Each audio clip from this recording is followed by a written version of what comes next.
What is up? What up, guys? It's Shanny with Healing Elements here to give another go and add a video to the archetypal analysis playlist. So, this is all about archetypes of the werewolf. Very interesting. I loved this. The werewolf, the archetype, is beautiful in the sense in which it gives us a clear depiction of the good and the evil that lies within us all, and perhaps what can have good or bad consequences if we suppress our animalistic instincts or things that we desire, and what that looks like when we shove it down in our subconscious just to come out suddenly, as is the example of the werewolf on the full moon, in an outburst and potentially a chaotic way.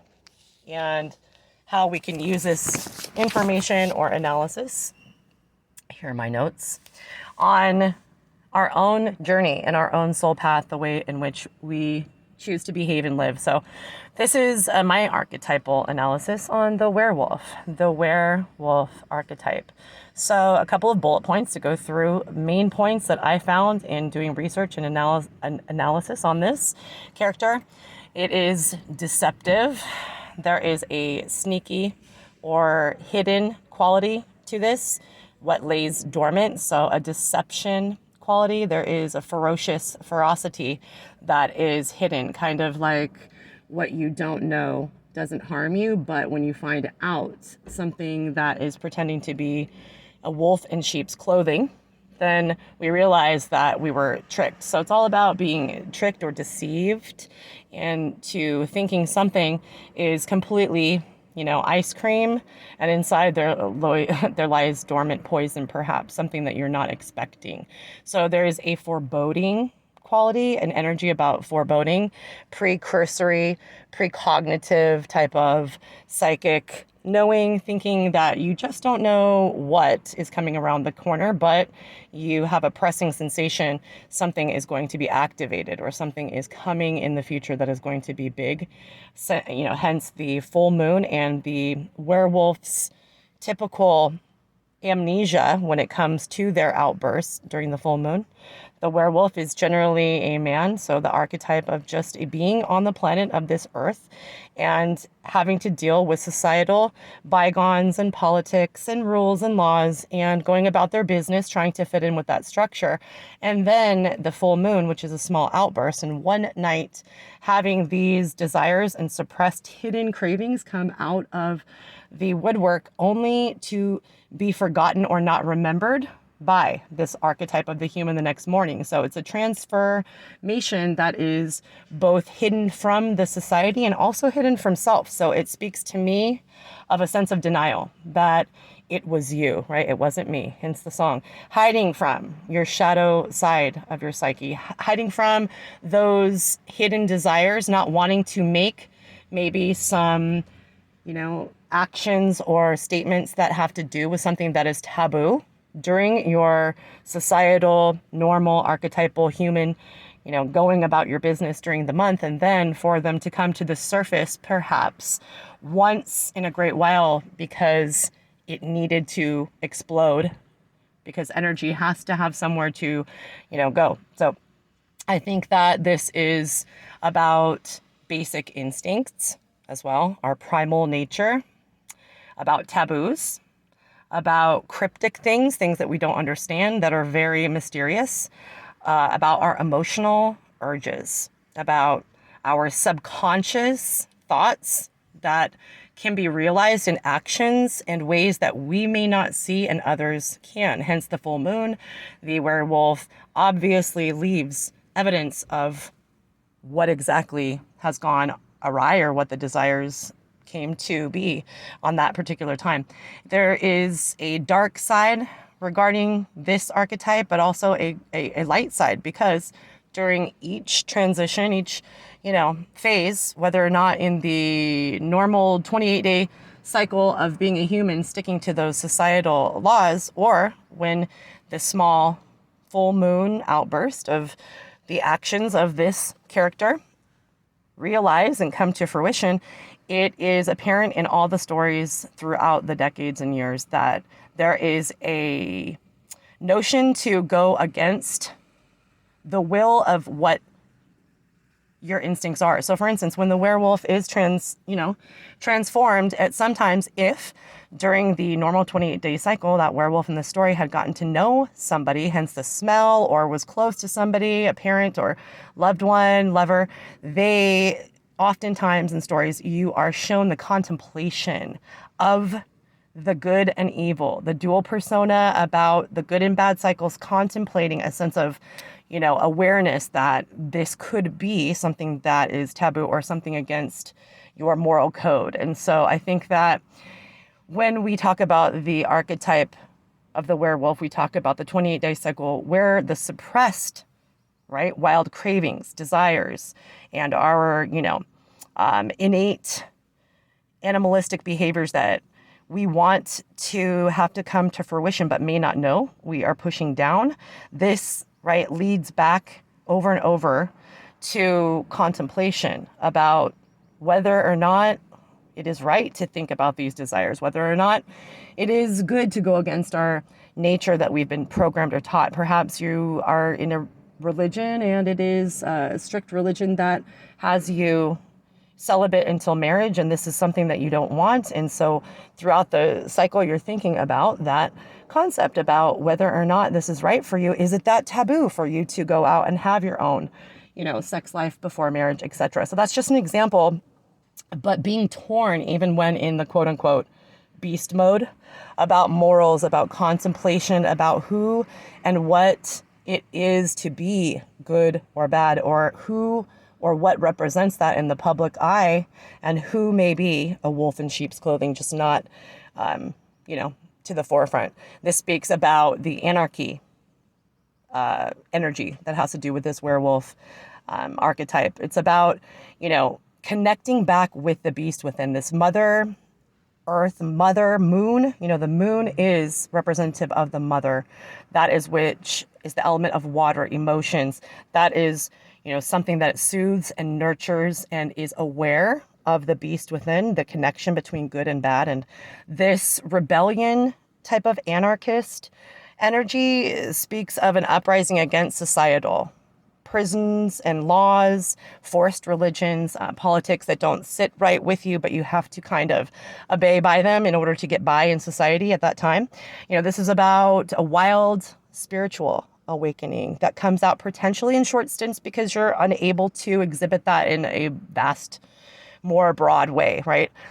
Talks about awakening and then potentially a program again, something, someone, some experience, your own mind, left brain, abruptly closing that wild awakening. So the cycles, the cyclical nature of our basic animal, primal fortitude, our own archetype, that is the human nature, that is the animal on this planet, that is controlled by cycles of the earth body and the moon body.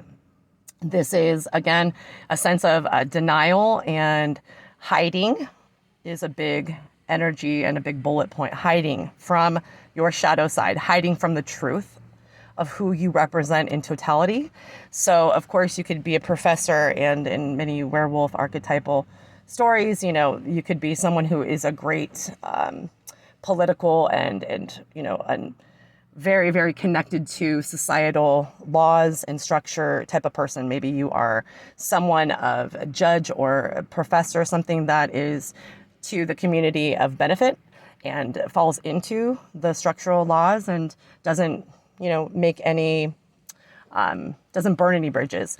So perhaps that is something totally, completely opposite every month when you are torn between these complete, societal prisons that you feel. And this is pushing down what innately could be something of your curiosity. And you go through cycles, perhaps before erupting, foreboding again, and then after erupting, asking yourself, is this something that I've done? But accusing yourself, and constantly the illusion creeps back on you and you're in denial, hiding from that side, thinking that this is not anything that could come from you because you tend to 90% of the time do the exact opposite. So it speaks of coming to a sense of awareness, maybe even in this day and age, a sense of quote unquote realization of mental illness that, is not obvious to you, or perhaps a mental difficulty, a period of time in which you are having mental illness symptoms that is just because you're not letting in, the real abstract side of your personality in a way in which it's healthy. You are perhaps denying and perhaps being programmed, I don't know, by. When we talk about some of the main points that I wanted to bring up for the archetype of the werewolf, there are 2 points I wanted to discuss in length. 2 points which are very important, I think, in life. Both points are equally as substantial, and we have most likely run into all of them together. We've run into having to look at both of these points within our life or thinking about other people's lives. There are 2 bullet points, again, that I thought were just very important when we talk about the archetype of the werewolf. And this is consequences based on our action, and moderation. So I wanted to elaborate on those 2 points. So when we talk about consequence and the archetype of the werewolf, the werewolf and the archetype and the energy that represents what exactly the werewolf does, what it is, what it feels, what it experiences. When we suppress too much, as the werewolf does in his 28-day cycle as a human being, as a man, walking around with societal implications of law and following rules, regulations, going about a quote unquote square lifestyle. When we suppress too much, there are consequences, because sometimes, like this archetype teaches us, they will bunch up like a jack-in-the-box, a spring, and unfortunately come out in ways that we may not even notice.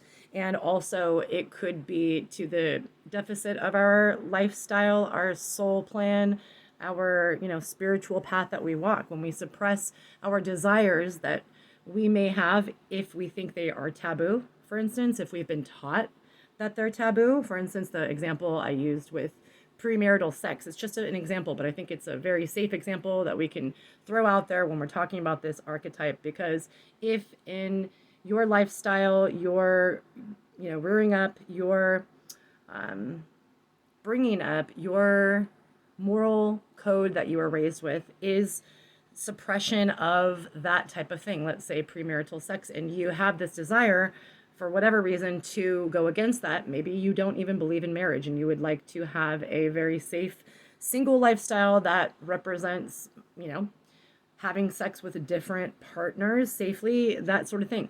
If you don't align with this moral code, this program that you've been given to suppress any sex except for the one person, and it has to be after you marry this one person.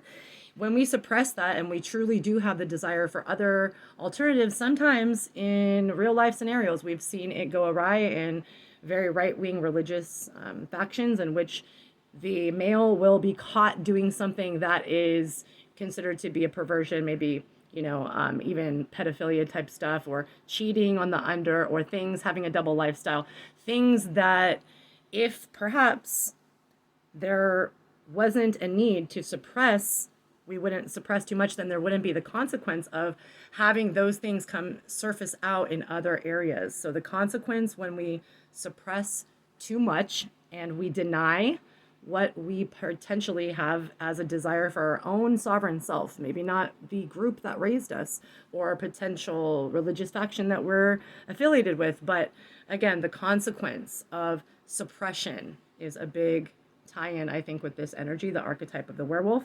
When we don't admit our true longings, so a consequence of potentially being raised in, again, a right-wing religious faction that does not agree with the freedom of choice for gender identity and or freedom for sexual identity as far as what you want as a partner.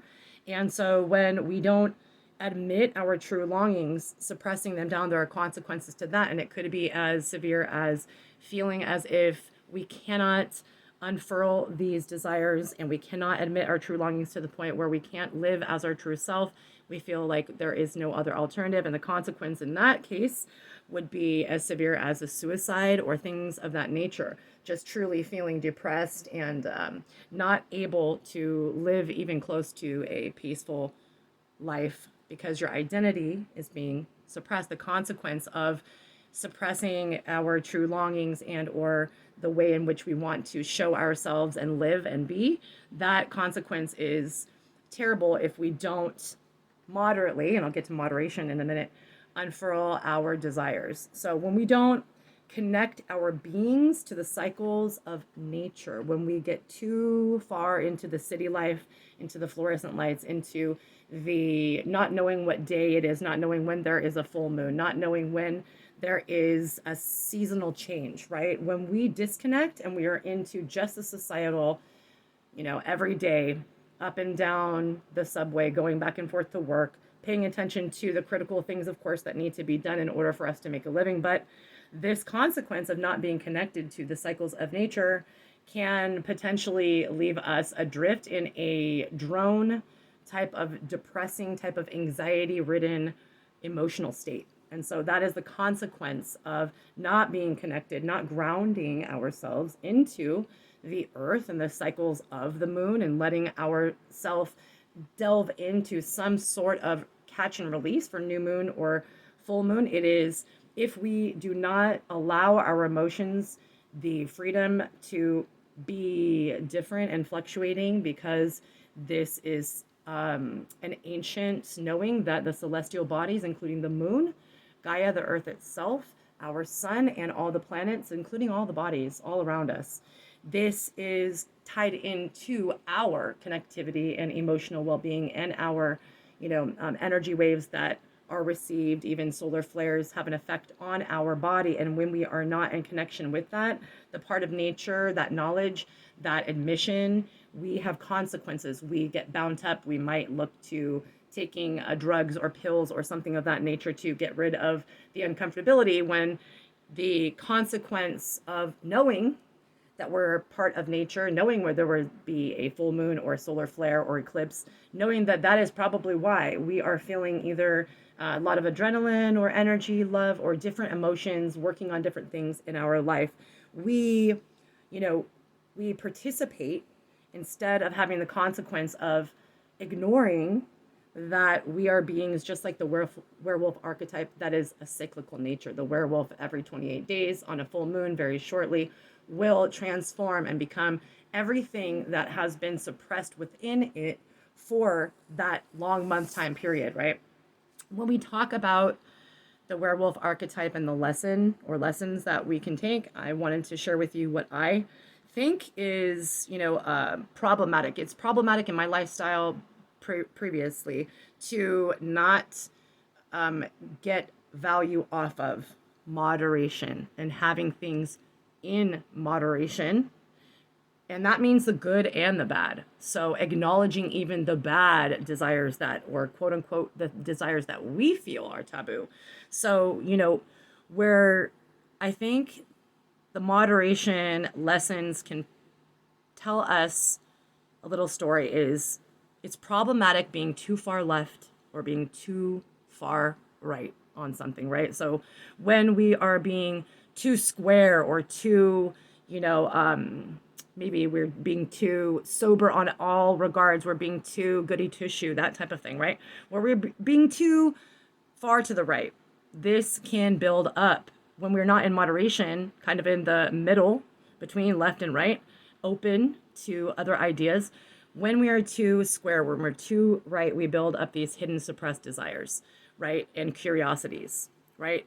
And these can, if not acknowledged and denied because of our societal or, religious faction or group of people, individuals we surround each other with at work or otherwise at family, if we suppress these desires because they are known to be by our group as taboo, potentially what you want to identify yourself as is a sexual partner, or what you want to identify as a sexual partner for yourself.